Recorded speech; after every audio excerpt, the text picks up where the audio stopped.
আমার মুখে এই রং কি করে লাগলো? রাধা, আমরা তোমার মুখের ওপর আমাদের তৈরি রঙের পরীক্ষা করছিলাম। তাহলে রং তো লাগবেই, তাই না? গোয়ালা, তুমি আমার উপর রংগুলো পরীক্ষা করলে? রং উৎসবের আগেই তুমি রাধাকে রং মাখিয়ে দিলে। আর কি করতাম গোপিনী, আমি তোমাকে ছাড়বো না।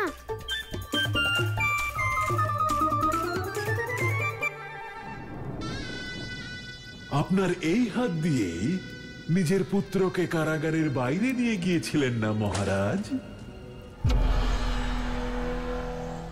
সেই সময় তো আপনি আপনার পুত্রকে বাঁচিয়ে দিয়েছিলেন। এবার দেখা যাক যে আপনার পুত্র আপনাকে বাঁচাতে আসে কিনা।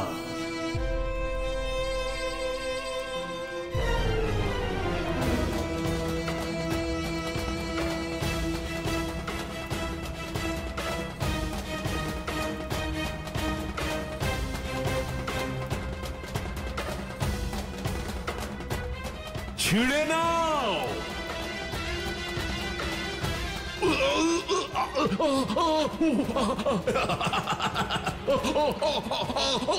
না, দাঁড়াও কংস।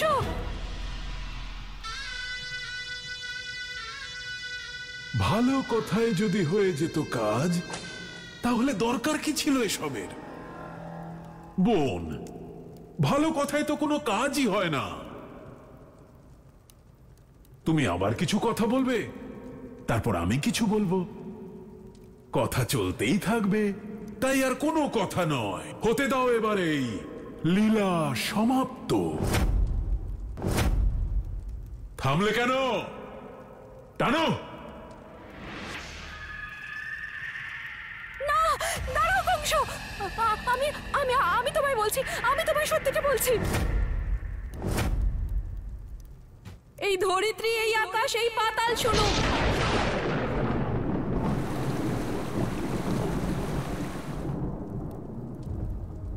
দেবতা, অসুর, মানুষ সবাই শুনুক এই অভাগিনী মায়ের ঘোষণা। শোনো কংস, আমি আমার প্রত্যেক জন্মে ভগবান বিষ্ণুকে জন্ম দিয়েছি।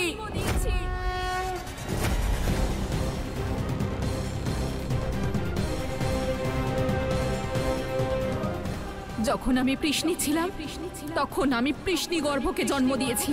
দেব মাতা অদিতির রূপে আমি বামনকে জন্ম দিয়েছি। আর এই জন্মে তোমাকে বিনাশ করার জন্য আমি আমার গর্ভ থেকে শ্রীকৃষ্ণকে জন্ম দিয়েছি।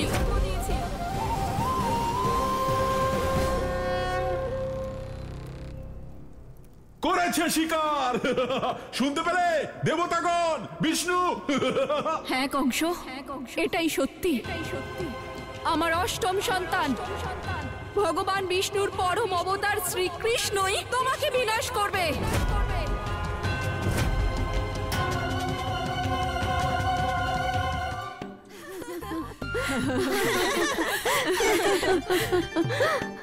আরে রাধা, তোমার রঙের উৎসব তো দেখছি শুরু হয়ে গেছে।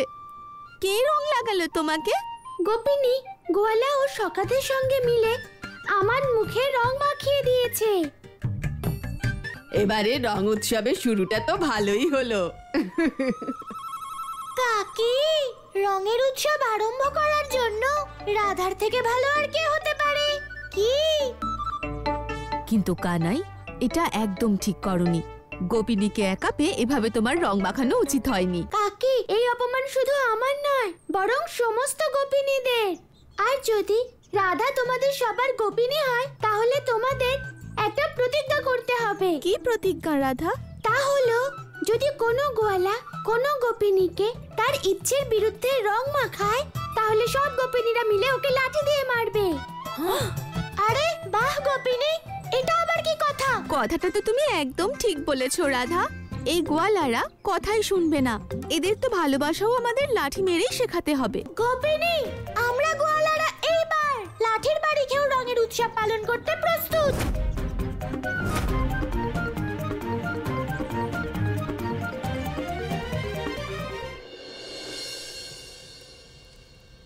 আমরা কোথায় যাচ্ছি ভগবান?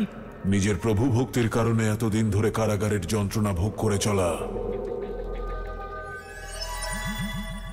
বসুদেবের সেই পরম ভক্ত অক্রূরকে এখান থেকে বাইরে বের করার সময় এসে গেছে। ওকে বাইরে বের করার কি দরকার ভগবান? ওকে সারা জীবন থাকতে দিন না ওই কারাগারে। ভুলে গেলে ভদ্রাক্ষ, এই অক্রূর কেবলমাত্র বসুদেব আর মহেশমতির বিশ্বাসী নয়, বরং নন্দ আর বৃন্দাবনবাসীরাও ওকে বিশ্বাস করে। এটা মথুরা আর মহেশমতির সবচেয়ে উল্লেখযোগ্য কূটনৈতিক মুহূর্ত। যে কাজও করতে পারে তা আর কেউ করতে পারবে না, তাই কোনো অনাবশ্যক প্রশ্ন নয়। খোলো। ঠিক বলেছেন ভগবান, এটাই তাহলে সঠিক সময় ওকে বাইরে বের করার। কূটনীতিবিদ।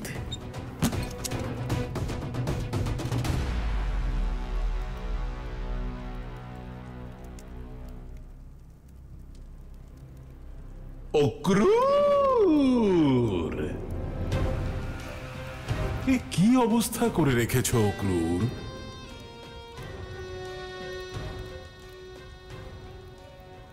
নাও, খাও আর যাও এখান থেকে। খাও, যাও, স্বাধীন।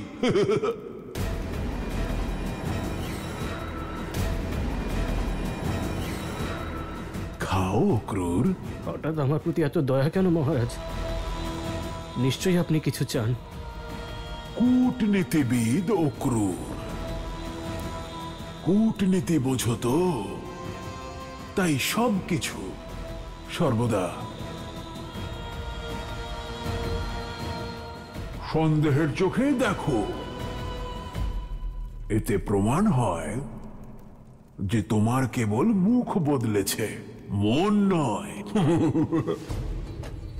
তোমার এই গুণের দ্বারাই প্রভাবিত হয়ে বসুদেবের বিশ্বস্ত হওয়া সত্ত্বেও আমি তোমাকে আমার সেনাপতি নিযুক্ত করেছিলাম। আমি তোমাকে আরো একটা সুযোগ দিতে এসেছি। আমি ঠিক বুঝলাম না মহারাজ। মহারাজ বসুদেব তোমার সঙ্গে দেখা করতে চান অক্রূর। এক প্রভু ভক্তকে তার প্রভুর কাছে যেতে না দিয়ে আমি নিজের পাপের বোঝা আর বাড়াতে চাই না অক্রূর। যাও, দেখা করে এসো। হয়তো উনি তোমাকে কিছু বলতে চান। স্বাধীন তুমি।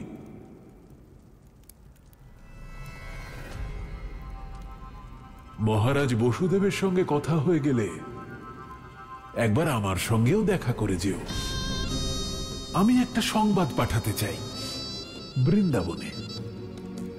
আসলে কি জানো তো, ওই বৃন্দাবনবাসীরা তোমাকে খুব বিশ্বাস করে তো।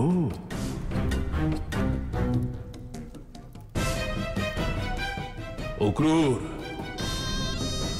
মৃত্যুর মুখ থেকে ফিরে এসেছ। ভগবান কংসের আশীর্বাদ থাকলে তোমার আয়ু আরো দীর্ঘ হয়ে যাবে। খুলে দাও।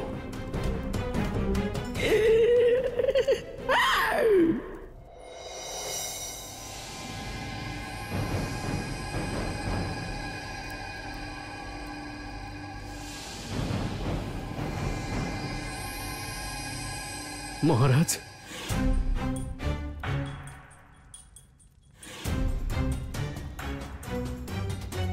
কে আপনি? আর আমাকে মহারাজ বলে কেন সম্বোধন করছেন? আপনি তো আমার মহারাজ, আর আমি আপনার বিশ্বস্ত সেবক অক্রূর।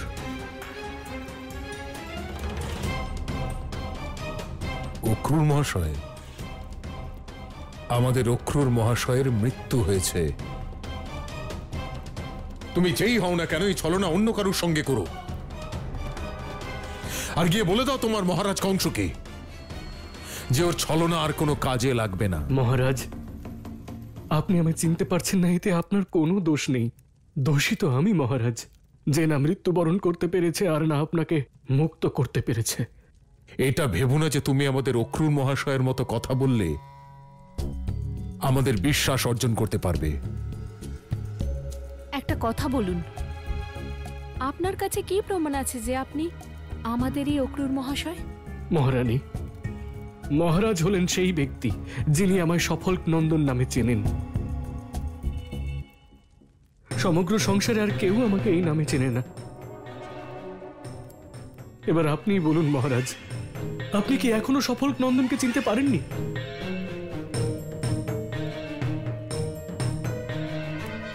এই গোপন নামে আমরা তো কেবল অক্রূর মহাশয়কেই ডাকতাম, কিন্তু আমরা সংবাদ পেয়েছিলাম যে কংস অক্রূর মহাশয়কে হত্যা করেছে। এই কথা একদম সত্য মহারাজ, কংস আমাকে হত্যা করেছিল। অক্রূর, তুমি মরতে চাইছিলে তাই না অক্রূর? আমি তোমাকে এই জীবন থেকে মুক্ত করে দেব।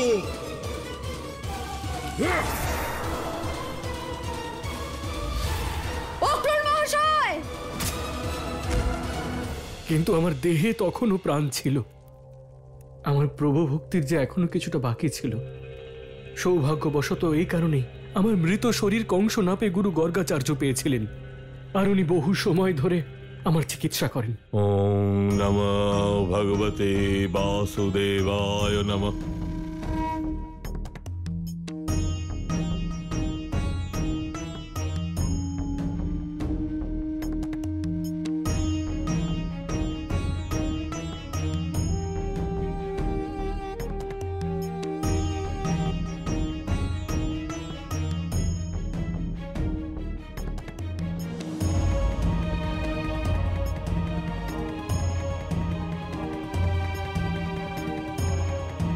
গুরুদেব,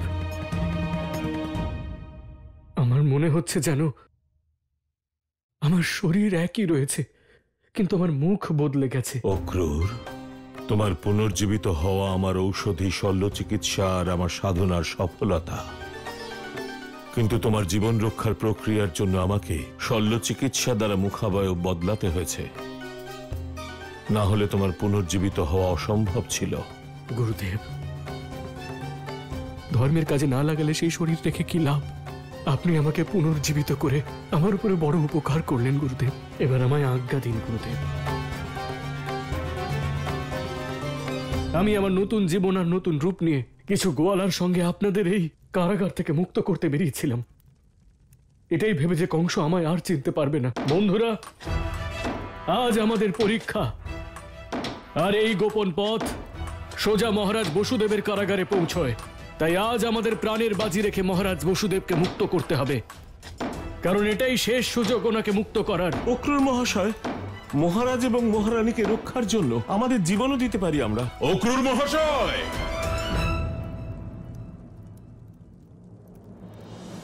যদি অনুমতি দেন তাহলে আমিও আপনাকে সাহায্য করি। না না, ভয় পাওয়ার কোনো প্রয়োজন নেই। আমি আপনাকে মারবো না, কারণ আপনি তো অক্রূর মহাশয় নন, আর আমি তো আপনাকে চিনিও না, তাহলে মারবো কেন? সাহায্য করি একটু। আক্রমণ!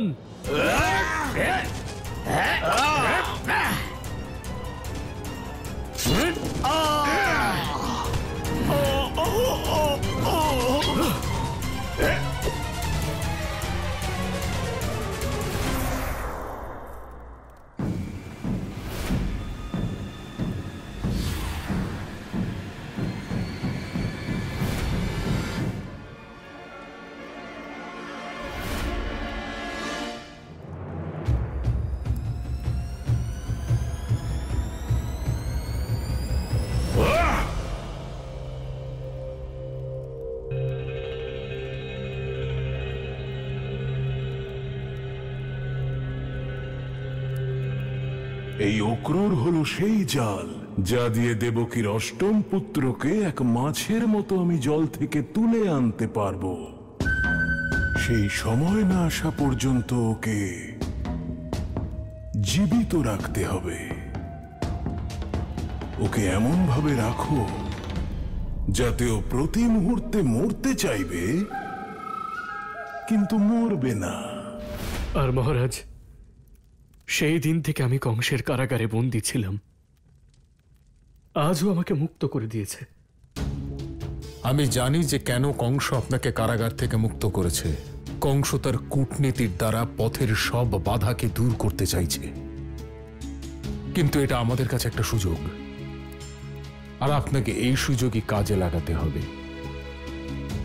আপনাকে আমাদের জন্য একটা কাজ করতে হবে অক্রূর মহাশয়। আজ্ঞা করুন মহারাজ। আপনাকে বৃন্দাবনে যেতে হবে।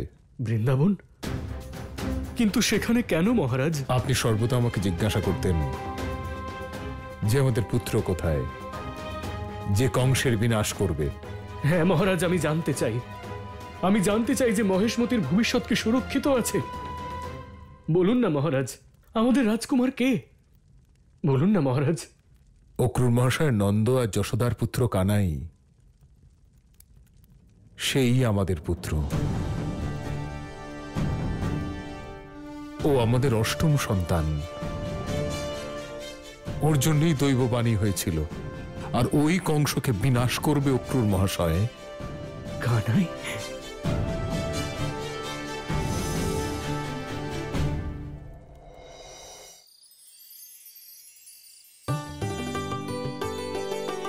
সখারা, এটা কোনো সাধারণ হোলিকা দহন নয়, বরং আমাদের বৃন্দাবনে যত অশুভ শক্তি ছিল তারা এতে পুড়ে ভস্ম হয়ে যাবে, আর এর আগুন ওদের পোড়াবে।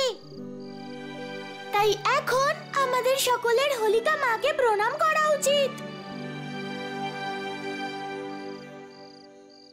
কানাই, এ তুমি কি বলছো? এই হোলিকা আমাদের মা কি করে হতে পারে? এই তো রাক্ষসী ছিল। এখন আরো রাক্ষসী নেই সখা। কানাই, হোলিকা রাক্ষসী নয় কেন বলছিস? ও তো প্রহ্লাদকে বধ করতে এসেছিল হোলিকা রূপ নিয়ে। দাদা, যখন প্রহ্লাদকে বধ করতে গেছিল তখনও রাক্ষসী ছিল, কিন্তু এখন আরো রাক্ষসী নয়।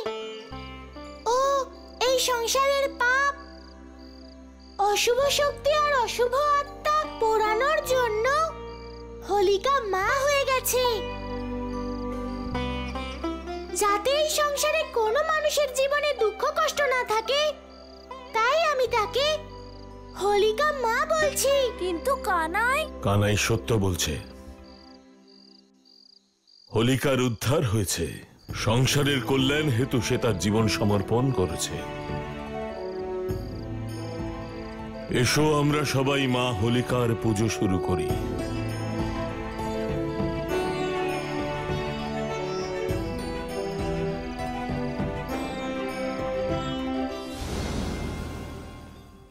মহারাজ, কানাই আমাদের রাজকুমার, আর এই কথা কি কংস জানে? হ্যাঁ অক্রূর মহাশয়, কংসকে এই সত্যিটা আমি নিজেই বলেছি, কিন্তু এখন কংসের পাপের ঘড়া পূর্ণ হয়েছে।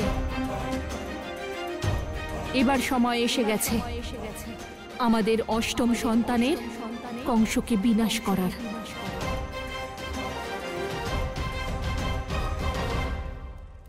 মহারানী, কানাই তো এখনো অনেক ছোট। অক্রূর মহাশয়, যার জন্ম সংসারকে রক্ষা করার জন্য হয়েছে, তার সুরক্ষার কথা আমাদের ভাবার কোনো প্রয়োজন নেই। অসাধারণ! তোমার মহারাজ বসুদেব বলবেন না যে তোমায় কি করতে হবে? তোমার জন্য কি আদেশ রয়েছে সেটা তোমায় জানাবেন আমাদের মহারাজ ভগবান কংস। ভদ্রাক্ষ,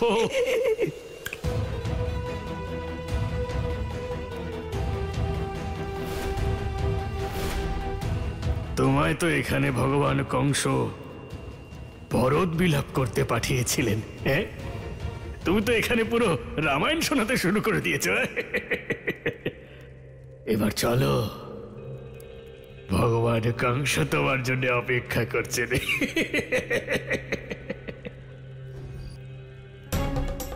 অক্রূর মহাশয়, অক্রূর মহাশয়, আমার পুত্রকে বলবেন যে ওর মা এত বছর ধরে ওর জন্যই অপেক্ষা করছে, আর সেই অপেক্ষা তখনই শেষ হবে যখন ও মথুরায় এসে কংসকে বিনাশ করবে। অক্রূর মহাশয়, অক্রূর মহাশয়। দেবকী,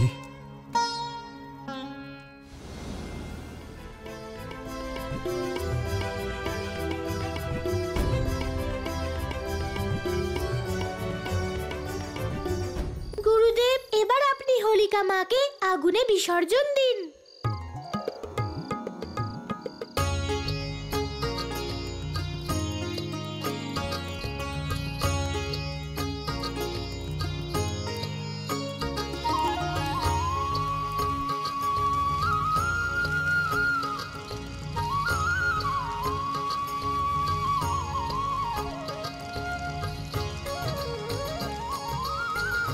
হোলিকা মায়ের জয়, হোলিকা মায়ের জয়, হোলিকা মায়ের জয়।